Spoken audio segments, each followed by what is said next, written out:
Who are the most interesting artists you've worked with in Grenada? In my initiation into calypso, soca kind of thing, I would say like Eggies was very influential. Like he started with me in the beginning, right? Like in 1996 when I started doing music, he was there. You know, he actually was very instrumental in it, you know, helping me to understand how the thing works. He himself has a musical background, so you know, he was very influential in terms of, you know, for me understanding how the horn lines work in calypso, how the strum works, how the beat works. Very, very, very helpful along those lines, right? So Eggies as an artist, first of all, I mean, there were obviously other people involved, but, you know, from an artist point of view, Eggies, I spent a lot of time with Little Reggie, and I have very close friends, so I spent a lot of time with him back then, and he had a very distinctive, you know, somewhat vintage style of it, so actually I got to experience that piece. But coming through the years, I enjoyed people like Mario. He's always coming with something fresh, something's different. There's been a lot of artists, right? That's just on the calypso side. I know that I enjoy working with Mario. He's a cool guy, easy, and he's always got something fresh coming to the table with. Obviously, I worked with guys like Inspector and so on. They're nice to work with. They bring a different vibe, very live vibe into the studio, right? He comes in, they even have his bell going. So he brings a very live vibe into the studio. I mean, different artists, you know, feed off of different things, and different producers as well, right? I would say, like, going into the groovy piece of it, where I've really enjoyed a lot of success. I worked the first year with Nika when she came out. I think it was in 2004 as well. Actually, she was the first female artist that came to me that actually had a real vibe, right? Like, she had a real vibe. She knew where she was going. It was easy to work with her to create her style. So, you know, like, she obviously came with her style of singing, but I think it helped me in a lot of ways to work with her, you know, for that initial launch of her career of, hey, this is Nika, right? This is what she's going to sound like. This is her style. So that was kind of influential. Obviously, you know, I worked with Talpree. Nice guy, you know, very quick on the microphone, right? Can add words in, on flip words out very quickly. Very, very good on the lyric side, right? So he can lay the stuff down really well. But, you know, like, I could go through a list. Well, just go on and on and on. So you had correct me if I'm wrong here. You did a piece, wasn't it, for the Carifta Games, a song about Grenada? I did a piece for the Carifta Games. I was contracted to do the Carifta Games theme song in 2000. I believe it was in 2000, right? Actually, it's funny, like, I had a good friend of mine who was the organizer of I think he was the Grenadian leg of the organizing, and he said to me, hey, we need to create a theme song. So I said, you know, great opportunity to do it. And at the time I was working with two young artists, Irvin Isaac, who's still around, still does, and a friend of his called Elon. Can't remember Elon's last name at this point in time. But they were the vocalists that I was working with at the time that were not doing calypso. And I knew this song wasn't going to be a calypso. He wanted a theme song. He wanted something, you know, fairly inspirational, but yet fairly solemn, right? So I started working on actually I remember that song really well, and that I started working on the beats of the song before I actually had any lyrics. So before I even had lyrics or the theme of the song or anything like that, actually, the only thing we had was Going for Gold. That was what was handed to me. Carifta Games 2000, Going for Gold. Go write the song, right?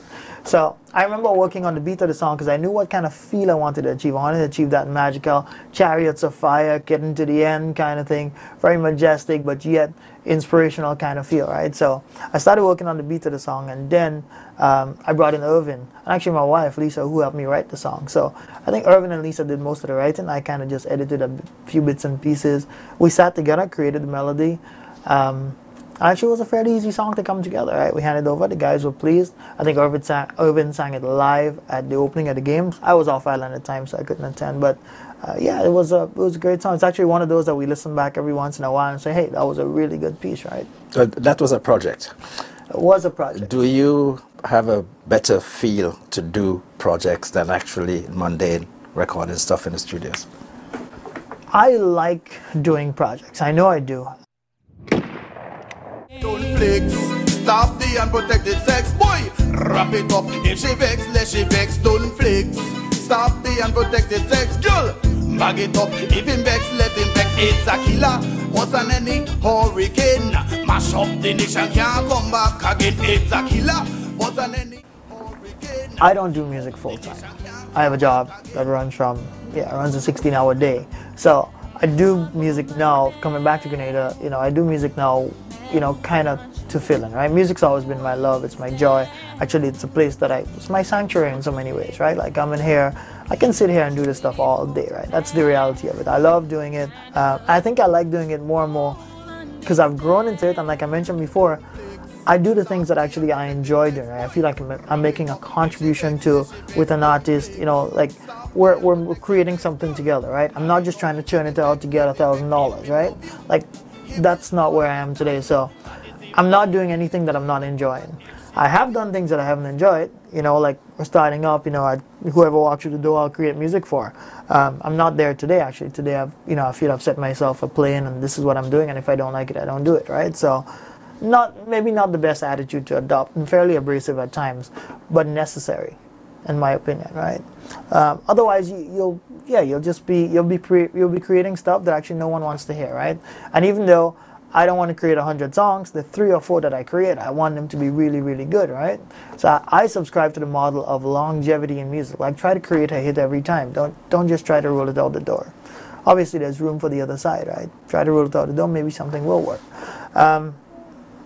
But yeah, like I'm more focused on project work, right? Right now I'm working on we're creating a kind of instrumental CD with a really good friend of mine, saxophone player. I have some work that I am working on with 1 or 2 other people who want to create more album type projects, right? You know, there's a young artist in the studio right now. Nothing that we've produced before sounds anything like this, right? It is alternative kind of rock music. Kind of, you know, that kind of very alternative style, right? Like a David Cook kind of vibe. Really, really good on the acoustic guitar. Really, really good writer. Amazing songs that he's got. So I'm actually enjoying that because it's new for me. I'm actually learning as well how to produce that style of music. And I think for me in so many ways, like I like learning about new genres of music, right? How to produce different styles. So a lot of listening going on at this point in time from my perspective.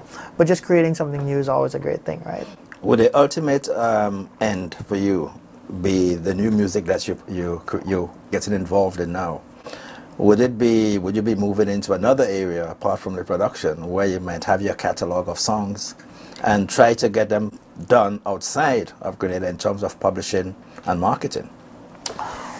Well, inevitably, like we would need our music to go somewhere, right? Like what's happened so far is, yeah, in a lot of ways it's depressing when you think about it from a big picture point of view, right?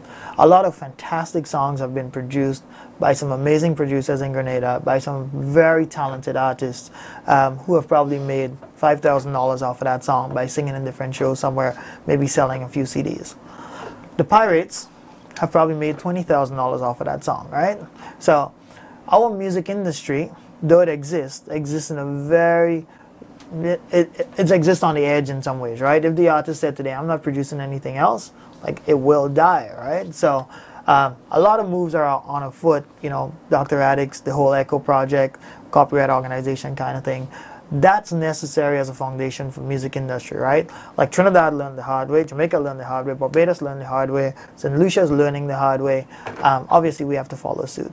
There must be protection for the artist, right? Like an artist cannot on his own. Everybody can't hire a team of police to police their music, right? That's not where we should be. We need to, as consumers, we obviously need to respect our artists. We need to grow with our artists. And we need to understand it actually costs money to produce music, right? It's like any other thing. It doesn't just arrive overnight, right?